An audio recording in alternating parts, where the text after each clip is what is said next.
আমি আমার ভাই গিয়েছিলাম আইটিসি রয়্যাল বেঙ্গল কলকাতায় ডিনার করতে। তো আমরা ফার্স্টে ইকো পার্কে গিয়েছিলাম, তার জন্য আমাদের না পৌঁছাতে একটু লেট হয়ে গিয়েছিল। আর গিয়েই আমরা তো খেতে বসে পড়ি, কারণ আমরা একটু খিদে খিদে পেয়ে গিয়েছিল যেতে যেতে। জার্মান সিলভার প্লেটের থালা বাসনে আমাদের খেতে দেওয়া হয়েছিল। যারা আমাকে পার্সোনালি জানো তারা জানো আমি সোনার উপর বাসনপত্রের দিকে কতটা আমি ইন্টারেস্টেড।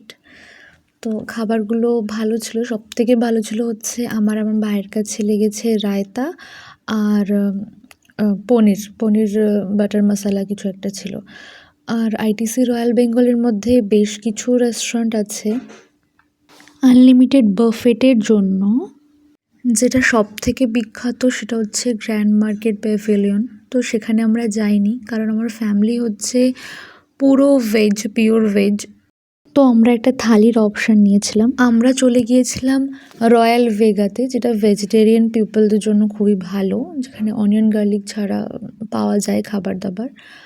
থালির খাবারগুলো প্রত্যেকটাই রিফিল করা যাবে। প্ল্যান্ট লাভার, এই মানি প্ল্যান্টের ডেকোরেশনটা আমার খুব ভালো লেগেছে, তো আমি এটা একটুখানি ক্যামেরা বন্দি করেছিলাম।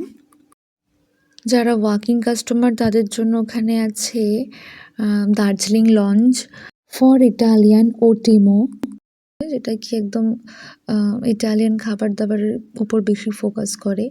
আর এই সেই বিখ্যাত সিঁড়ি, আইটিসি রয়্যালের এই সিঁড়িটাই সকলের নজর কাড়ে।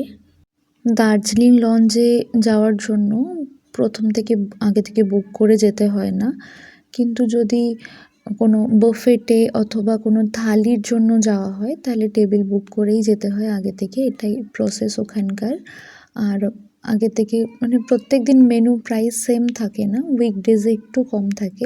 ওভারঅল আমাদের এক্সপিরিয়েন্স খুব ভালো, ওখানকার স্টাফরা প্রচণ্ড ফ্রেন্ডলি ছিল।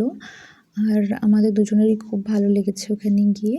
হ্যাঁ, একটু এক্সপেন্সিভ, বাট একটাই জীবন, তো মাঝে মাঝে নিজেদের একটু এক্সপেন্সিভ ফিল করাতে ভালো লাগে।